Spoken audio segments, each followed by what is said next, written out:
Welcome to Reignite Your Life, Women 50 Plus. It's time to reboot and revolutionize your midlife with passion, purpose, and possibility. Your host for this event is international transformative coach and facilitator, relationship coach, health and wellness coach, and filmmaker, Jeannie Bird.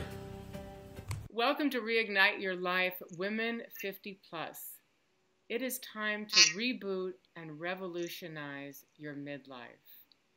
My name is Jeannie Bird, and I'm an international transformative coach and facilitator, and I am committed to help inspire women to access their deepest desires so that their second act in life will be filled with passion, purpose, and possibility.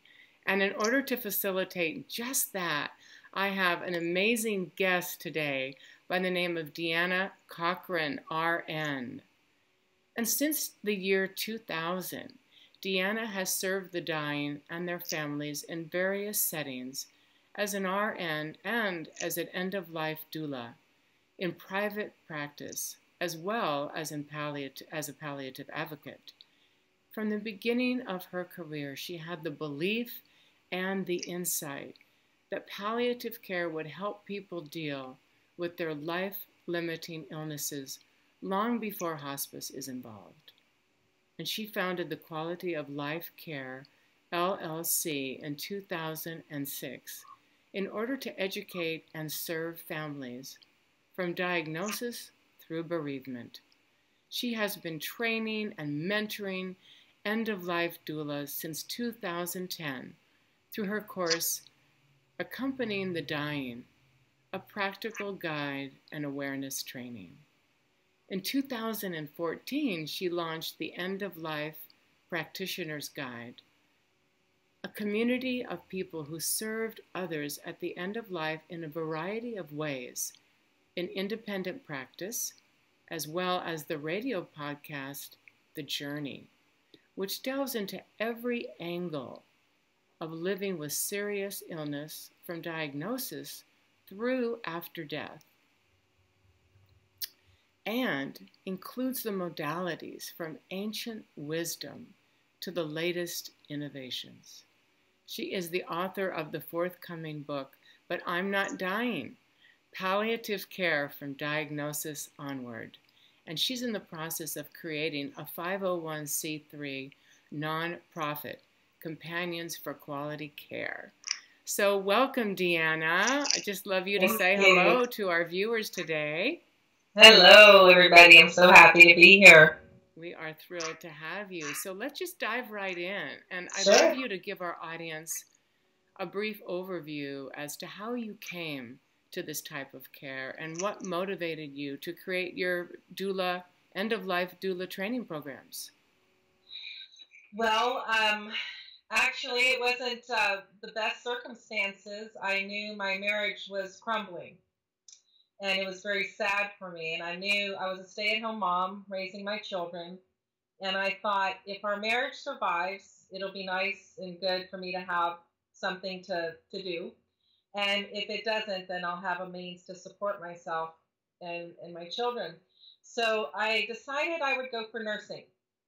And it was like nursing or teaching. That was my choices at the time. I felt because I wanted to be there for my children after school. And so I went for the nursing. And what happened was during my second semester, I was always entrepreneurial in spirit. And so I was writing business plans about contracting work and like construction contracting and landscaping. And I was doing all this my whole first semester. Second semester came around and they had community rotations, and one of them was hospice. And I just knew I had to have, there was 2 spots out of 40 people, and I just knew I had to have one of those. And I didn't know why. And what was so cool is there was about 5 or 6 other people that also went and vied for me to get one of those positions. And who knows why any of us did that. It's not that I was the most committed student. So once I knew that that's what I wanted, and I knew that's what I wanted when I went riding with that hospice nurse. She was an older nurse. She was in her 50s at the time. I was 38. She was on the road. She was MacGyver of nursing, and we went to Home Depot. We went and figured things out on how to help someone who is functionally declining and to maintain as much independence as possible. This is a hospice nurse. So my whole conception of what hospice meant was blown out of the water with her, and I wanted to be just like her. So from then on, I became the best student I could be, not an A student, but the best student, and I knew that what I wanted to do. It was just like that. Wow. And looking back, my life made sense in this when I look back at my first vigil. I was 13. And with my grandmother in Laredo going to my first vigil, and I had no idea where we were going. So I've been groomed for this all along. I just didn't have all the pieces until later in life. So I love the way you have literally allowed your intuition to be your guide. Oh, yeah. That's yes. Just, yeah. So can you talk to us about the process of guiding families from the first point of diagnosis to either the wellness or their end of life? Well, I would say in private practice. So I've worked as an RN in various roles, of course, and mostly in hospice, but I've been in the hospital, I've been in long-term acute care and nursing homes, and I've been in various settings as a staff RN. And that's a little bit different work than when you're doing it as in private practice. And so in private practice, I've been what I call an end-of-life doula. And most of the people that that call me in that role are at the very end of life, but I've had several people over the years call me because they knew that I was a palliative advocate, which is just somebody who, no matter what's going on for you, you can be comfortable right now. That's a very huge passion of mine. You don't need to be dying to have it. If you are sick, if you're having issues, you can be comfortable right now, regardless of what is the outcome of all this. And so since people knew that about me, they call me and I help them troubleshoot and get the care that they need, getting the palliative care that they need so their symptoms are managed well. I've had some people that wanted to do alternative treatments in the face of all, against all odds. I want to help people do whatever it is they want to do to take care of themselves. I've had people want to they even in like say everybody around the person told this one woman I'm thinking of, she did not want to die. She did not want to accept that she was dying. Everybody around her kept wanting to talk to her like that, but she didn't want to talk about it. So you would think someone like me would be trying to get her to come to terms or all the things that people say you need to do to accept things. It's my belief, and maybe it's because of how my mother died, it's my belief that this is your exit, this is your life, this is your way, and however I can help you do that is what I'm going to do. So she didn't want to go there, and so I didn't make her. What I did with her, she had children, teenage children, is we just talked about the realities of what her children needed, and we talked about the realities of what she wanted in the next, say, month. So knowing that she was very close to dying, I knew it could be, in the next 3 months or so, I would just say, so what if you wake up or one day and you can't walk? Or what would you like done? Can we set something up just in case? So she worked with me like that.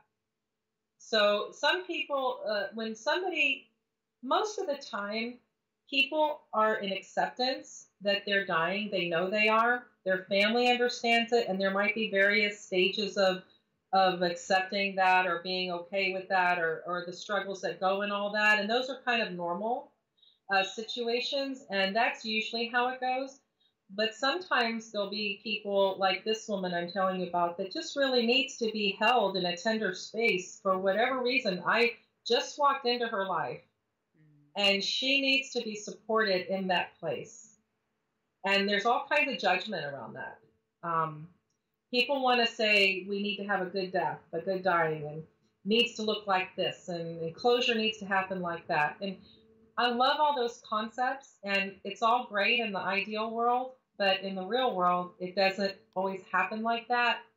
And so there needs to be, I guess, an acceptance around that, and that if we're in a situation, I'm saying we as anybody that's watching is in a situation and you're judging it, that's not right and it shouldn't be like that. Just kind of step back a minute, and I have to do this with myself. Step back a minute and go, there is no perfect death, and we don't know what that person really needs. But to be the best servant of that person and their family is just to hold the space where they are and ask what they need. And really come from a heart place of being with them and not trying to make things happen. Oh, that's so honoring, and it feels so reverent of that person's life. I'm very moved by that, Deanna. Yeah, I feel chill. I mean, I'm getting chills just because it's so important that, everybody, I guess because of the baby boomers and all this, everybody's kind of like, there's a whole talk about death movement that's going on right now, and it's wonderful, and there's a lot being written, which is wonderful. And so when you don't fully, like, how they say we get enough information to be dangerous. And so a lot of us, even people in the field, will say, there'll be the misconception that, okay, so it needs to look a certain way, or someone's decline needs to look a certain way.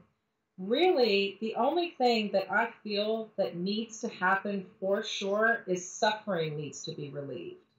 Physical suffering should not be happening, especially in this country. We have the means for that to not happen. So when you're talking about shoulds, that's probably the only should that there is. Everything else is negotiable. Right. And so another aspect I'd like to bring up is, because you touched on it just briefly, this woman who was not willing to admit that she was dying to her teenage children, and the conversation was not forthcoming. So how do you navigate these relational dynamics and the tensions in the family regarding this?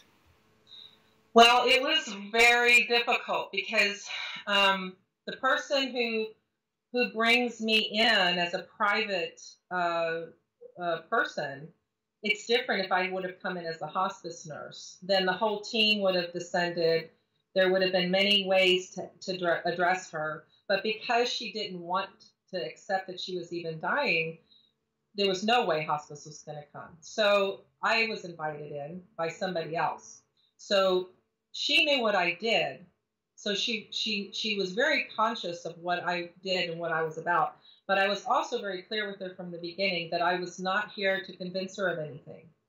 So in this case, it was her, the only person I was talking. She was the only person I was talking to, and a friend invited me for her. She couldn't speak. She had a disease where she couldn't speak, so everything was through computer. Even when I was with her, we had to talk through the computer. And so with her, I had to always ask her, can we talk to your ex-husband about this or that? No. Can we talk to your children? Okay, no. All right. Can we go see if we can get you some caregiving? What if your kids come in and find you asleep and not waking up? Can we? No. Okay.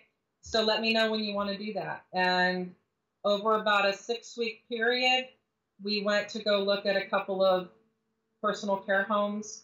We we had somebody stand in for her that would be her go-between, her, in essence, her power of attorney that she got into place. So there was movement, and if I want to sit back and judge it and go, oh, great job, Deanna, you really helped her.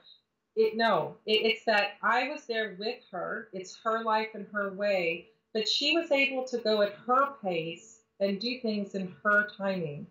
And so that's the only thing that I feel happy about, is that I got to be with her at a time that she was able then to make her choices her way, even though everyone around, including me, was going, oh my gosh, I just wish, right? But it's her.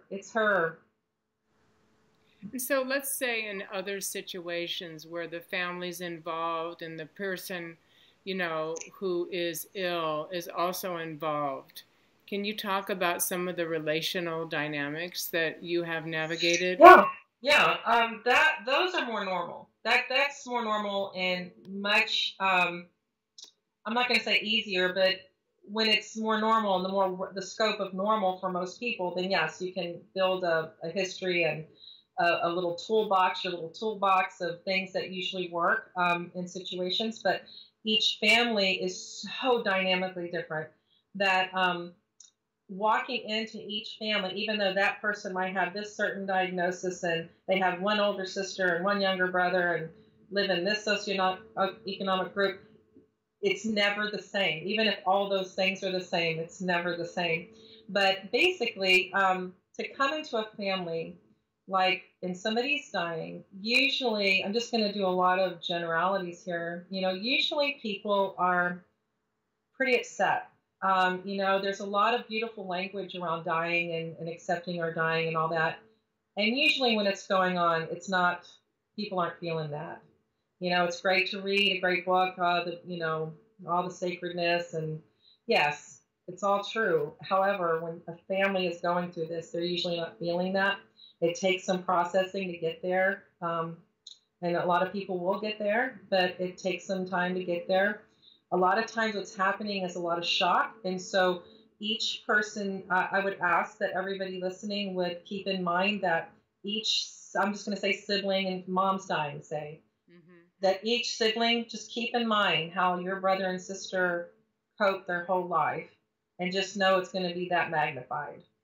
And if so-and-so his little brother always hid in the sand when something happened, he's going to hide in the sand now too. All of us grow. That's true. We all, a lot of us grow and evolve and get better as we age. But also when something like this happens, it can kick us back. It can kick us back to pre-growth days, And so just to have compassion with each other that, one of the brothers or sisters might not be able to deal with it emotionally. There may be things that happened between the parents and child that you will never know, that you think you know everything. And you might not know that on Sundays when they were 4 years old, that parent used to take them every Sunday to get ice cream. And there's something so tender and special about that. They can't bear to lose that parent. Like, it's just things that might not even make sense. Right. So we just have to, there can be misunderstandings in coping styles as mom or dad is dying, and then the normal sibling rivalries that we have with our brothers and sisters. Those kind of things can really cause a lot of drama and turmoil in the family. So the more compassion that you can have with each other, the better. So can you give an example, Deanna, of this being the case in a situation that you were involved in and you navigating it so that at the end you actually were instrumental in bringing these people together as a family? Well, I'm thinking of a pretty interesting one, which was handled actually without me being in the thick of the family relations as it was ongoing, but we had a consulting session, and then they kept checking in with me, and we kept talking afterwards. But what happened was, what was so interesting is that mom was in a nursing home with dementia, and she was starting to act out in the nursing home and making 911 calls and doing all kinds of things. And she wasn't terminal yet, so not on hospice, but having a lot of decline and a lot of things going on that was scary to everybody. And so they called me. What could they do with all this acting out behavior? And each sister, there were 3 of them, they had different ideas of what they thought would solve this. And the nursing home was upset. It was a high-end nursing home, and all these things were going on. And so what was so interesting is as we sat there, it became very clear that each sister was really committed to what they felt was the truth. And we just had to, just being a mediator, I'm a trained mediator too. So just sitting there and unpacking the passion behind why it had to be this way to solve it, not in a confrontational way, but just like, tell me more why that feels like the right answer. And then as they're talking, because they love each other, so as they're talking, they're hearing the reasons, right? And we were able to create a system that they were very happy to work out for mom. So one of them wanted to take the phone away. The other one wanted to. So what we did is we didn't take the phone away, but we did this and we did that, worked with the nursing home and worked on it in gradations. And so over about, I don't know, about 4 or 5 months, I think it was just, everything was okay. She was going through a period of decline and it was hard to manage. And putting all our minds together, we were able to handle it. Wonderful, wonderful. So that you could really feel this family, coming together at the end, understanding their tender places. Oh yeah, and I still hear from them. I'll get. She's pretty. Unless dementia can last a long time, as a lot of your viewers know. I mean, dementia, people can have that for many, many years. So I'll hear from them about once a year. They'll check in with me and tell me what's going on, and I'll help them tweak things here and there. Yeah. Beautiful, beautiful. Another aspect of this that I'd love you to speak about is, let's say that the family by now, towards the end of life, is devoting 24/7 of their own lives to the caregiving of this family member or loved one or friend, whoever it might be. And have you ever guided these individuals to be able to still not give up on their own lives, not give up on their own dreams? Wow, that's a powerful concept, and it depends on what time period of the illness is going on, where that is doable for them to even think about. So if you're talking about somebody on the beginning stages of being ill and caregiving, that's very appropriate to talk about and try to work out for the person even considering the concept, and to even suggest ways to do that. As somebody is closer to the end, it's almost, you can't even think about that. Even caregivers get irritated, I find, when you ask them to even take a nap. How can I take a nap? I got all this stuff to do. I can't even, I can't even go to the bathroom. How am I supposed to take a nap? I have to work. I have to do this. So to try to have that conversation with anybody, it's pretty impossible if we're talking closer to the end, when there's a lot to do, usually not enough family to help. Oftentimes, with many people, not enough money to hire caregivers.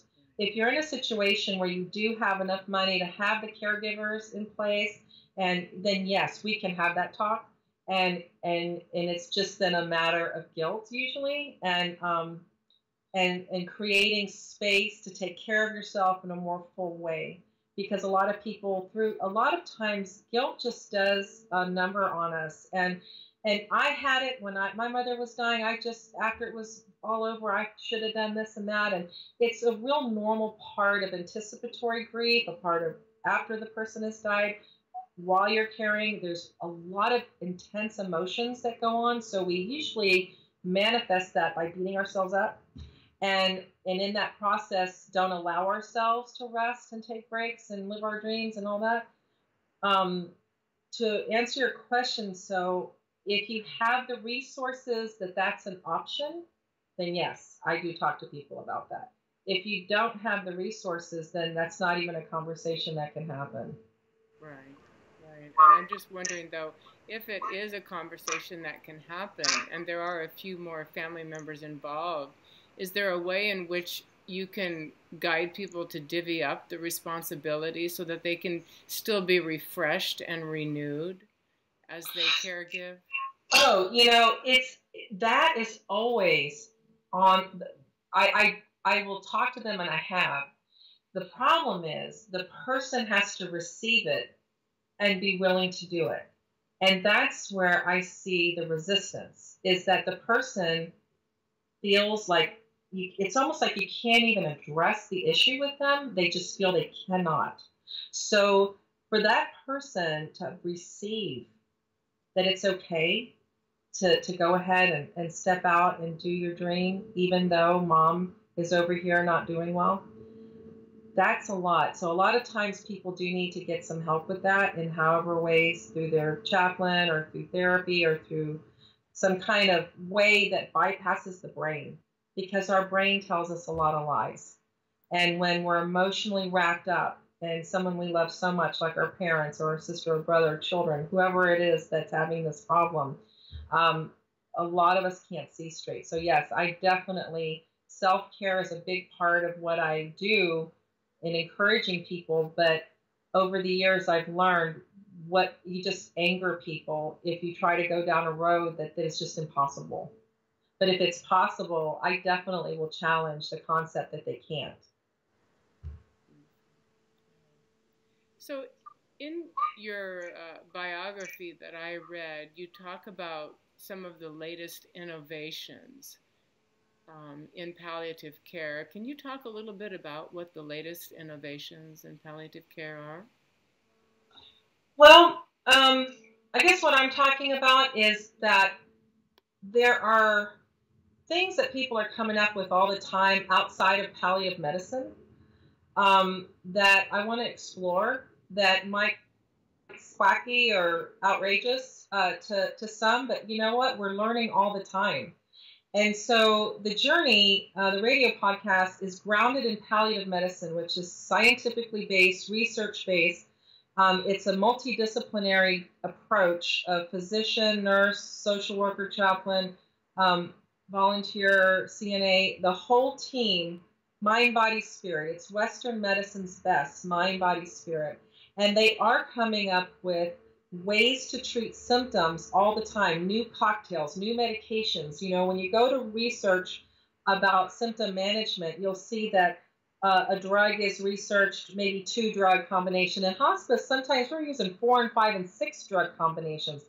That's not possible to research very well, you know. So a lot of evidence-based medicine is what they go with. And so we in palliative medicine, because it is so specialized, it's incredible what they're doing. So I can't really talk to it on that level because people wouldn't even understand all the drug cocktails that I would be talking about, or the types of palliative remediation they can do with tumors and things like that. But they're there. And then also there's a lot of what they're finding is people that are supported spiritually in advanced illness, they do so much better with their illness. And so there's all kinds of people in doing different types of things in their spiritual path that are open to all kinds of denominations. It's not just Christian or Sufi or Jewish or whatever, but things that people can bring into their own faith tradition, spiritual practices that'll really help too. So what I do is anything that I hear about, I want to bring up and food for thought. And hey, can you use this? Can you use this tool? Can you use this concept? Yeah, that's a lovely segue into the next question I had, which is, you know, what are some of the ancient wisdom practices that you bring into your palliative care with families? Well, for me, you know, I'm a nurse first. You know, I was trained as a nurse. That's how I came into all this.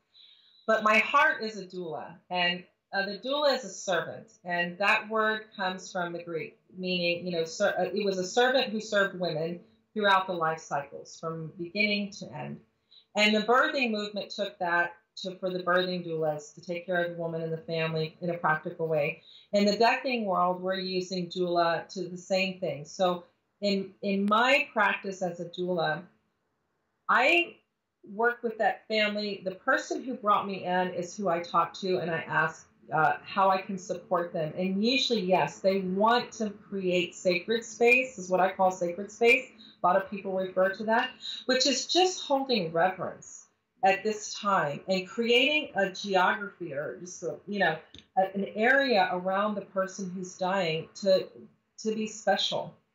And whatever it is for that family, I've had people that want me to help create rituals with them, or want me to help them create like sacred altars of pictures and favorite items of the person. And I've had some people want me to do traditions that aren't I didn't grow up with, but I'm happy to lead and learn and share with them. So it's been very interesting how people want me to support them. So through prayer, various different kinds of prayer, singing. I've had people want me to go and do the prayer at the crematory and do a prayer and make sure that's the person, and press the button and pray. I've had people ask me to do all kinds of interesting things, usually centered around loving prayer and loving presence, and creating areas of meaning in their location for what's happening. It's very beautiful. Yeah. Because it's what they want, and we're creating together, So it's not me coming in doing, it's me companioning. And because I'm there, so I think for some people who have, I just feel that in the last 100 years, we've lost how to help each other die. We all knew this, we've been dying forever. So, just the last 75 or so years where all these innovations, we've been so removed from death that, so there's some generations that it didn't get passed down. So people like me are around. I've been around a lot of death. I was called to it. It's a calling. So I'm helping to remind, right? And so as I work with people, they know now. Now they know. So they might not need me next time. And it's really my belief that there's going to come a time when you're not going to need people like me, because it's going to be given back to us. I think there's maybe now in the next 50 years or so, there are a lot of people, home funeral guides and me and death midwives and death doulas, and we're here to help remind everyone, it's okay. You can do this. You can do this. And here's how, and in case you've forgotten. And then next time they might do it on their own and share with their friends and their loved ones, and just keep going on and on. And one day I won't be needed, and that'll be a great day. That's amazing. I mean, what a beautiful legacy to leave behind, because, one thing we have in common is we're all going to die, but how we navigate it, that right. is really the learning, and what you're speaking of, Deanna, is a way to really honor a person's life, and to bring that piece of reverence into the conversation, to revere their lives, and then to revere the process of passing on to the other side. So it's really beautiful. Yeah. Really beautiful. It's beautiful work. I just feel very fortunate. Yeah. So I wonder, have you, like you said, you've kept in contact with some families. Have you noticed that they've actually come together and developed new ways of relating to each other as a result of the impact that you've had on them? I have families, I let them connect with me as they want to. I don't have the harsh, the person died, we're done, like we have to do in hospice. So people usually gradually move away from me, or I just might stop hearing from them. But I don't have an intense connection with most people to know how the experience affected them relationally from here on out. I don't. I know that when I do run into people again, or they do contact me, it's usually very positive and we're catching up, but it's not like, what was the impact? So I don't really know. There's one man that I'm still very close to. I helped his partner pass, and I'm very close to him. I'm even his medical power of attorney, and we're friends. And he lives in another town, but I don't know if I I know that we have a very warm and fond relationship together, and I'm sure it's because of how it began, but I just trust that whatever, we never know who's going to gift us with what as we go along on this life. And I just know that whenever I'm called into a family situation, I just try to be quiet, listen, see who needs what, and see if I can see if by being there and companioning them, they can figure it out themselves, because that's where the empowerment is. And so maybe it's just a suggestion for me here and there to get them thinking. And some people just want you to handle everything, and I'm fine doing that too. I just start from the companioning perspective and suggesting, and that way what they can take on, it's empowering to do so. And people usually want to, except the ones that don't, and then I'll do it. Right. So you know when to step in, Oh, yeah. Yeah. So what can you share about your experiences as being a hospice nurse? Is that something that you actually do as well? You stepped in for that? Yeah, I started out as a hospice nurse, and that's very rewarding work too. So as a hospice nurse, because you're being brought in a different way, through Medicare, and it's a right of people to have in this country, and you have different kinds of situations that go on than when you're invited personally and people are paying you, and it's a whole different system, right? So as a hospice nurse, I've had the most incredible experiences also. Different kinds, very normal, natural things like I've been describing. I've had very dangerous situations where you just can't imagine anybody walking in without police escort, and everything in between. It's very rewarding work, and I love hospice and love the hospice team. It's the best. Yes, I know that I had a girlfriend whose partner died about a year ago, and at the death, it was amazing. Like you're talking about, they swarmed in, and it was quiet, and it was elegant, and it was respectful, and everything was done in the most subtle way. You almost didn't know things were happening. Right. They were happening so fast, and everybody felt contained. Yes. There was no, acting out or anything. It was just such a quiet and reverential time. So, and that's how it can be, and that's why it's so important to bring hospice in earlier. That's what we're trying to educate people, that we don't have to wait to the last minute, to the last week or two of life. The earlier you bring in hospice, the more likely that the family dynamics and the situations will be very peaceful. If there is anything to work out, there's time to work it out. Yes, I can imagine, because some of the physical labor that's involved in the end of life caregiving is really, boy, it's really incredible, just to imagine. So that's where you would come in to help alleviate all of that labor intensive activity. Well, no, hospice isn't really meant for that. So that's the thing, is hospice isn't a caregiving, they're not in a caregiving capacity. Oh. They're the CNAs that they bring in help with the bath and help with cleaning up a little bit around the patient's area, and they might have some housekeeping services that will be, not everybody has that. But that's the deal, is that hospice isn't about caregiving. If anything, they're consultants, and the people come and go. So the hospice nurse, but it's still much longer than most people are used to. Most hospice nurses try to stay with families at least an hour, and each of the disciplines that come try to stay that long.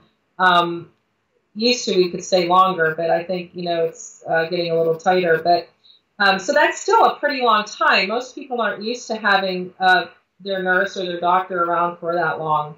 So it's great service. And when somebody's very sick, of course, we might need to stay much longer. Medicare has a thing called a level of service called continuous care, crisis care. So if your family needs a nurse 24/7, they will have that ability. If there is a crisis, it has to be, qualifications have to be met, and they can have a nurse at the house. So there's conditions like that, but overall it's so that you don't have to go to the doctor anymore, and that you don't have to keep going in and out of the hospital anymore, and everything can be taken care of at home in a very smooth way. Mm-hmm. Wow, that's wonderful. That, yeah, again, I can't help but mention again that word reverence, you know, and honoring. It just feels like such a respectful way to greet, you know, the end of life. Yeah. So that people are feeling so held. Mm-hmm. So I really appreciate everything that you've been sharing, Deanna, and I'd love you to share even more about the wonderful free gift that you are offering our audience. So would you like to speak about that?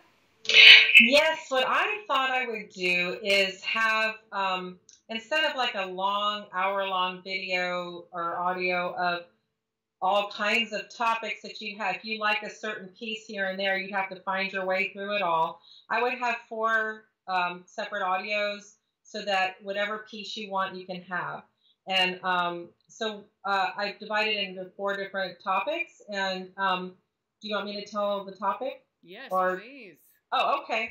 So one is going to be how to be the best support during a friend's illness or dying. You know, people are starting to die now in our age group, unfortunately. So, I mean, much younger, but in the 50s and 60s, it's still shocking. You know, we're young and it shouldn't be happening, but it does. And I get a lot of inquiry about that. So, and like even the second tier out of a family system. So your cousin, your grandpa, you're not the immediate family, and there's still a lot of issues that feel uncomfortable and unsure about. So I'm going to address that there.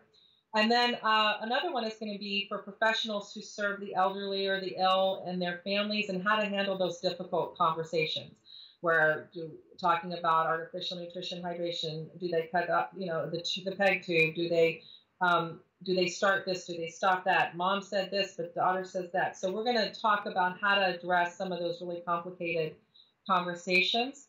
And then another one I was going to do is stressed out siblings as mom or dad is dying. Some things to keep in mind, like I addressed earlier on. Just some things to keep in mind. And then the 4th one was going to be creating vigil and sacred space as someone you love is dying. Just some tricks of the trade, if you will, or some things to be mindful of, and so that you feel equipped and in any situation that someone you love, friend, family, that if it fits the situation and you want to bring it in and they want you to, you'll have some things to add. Very beautiful things.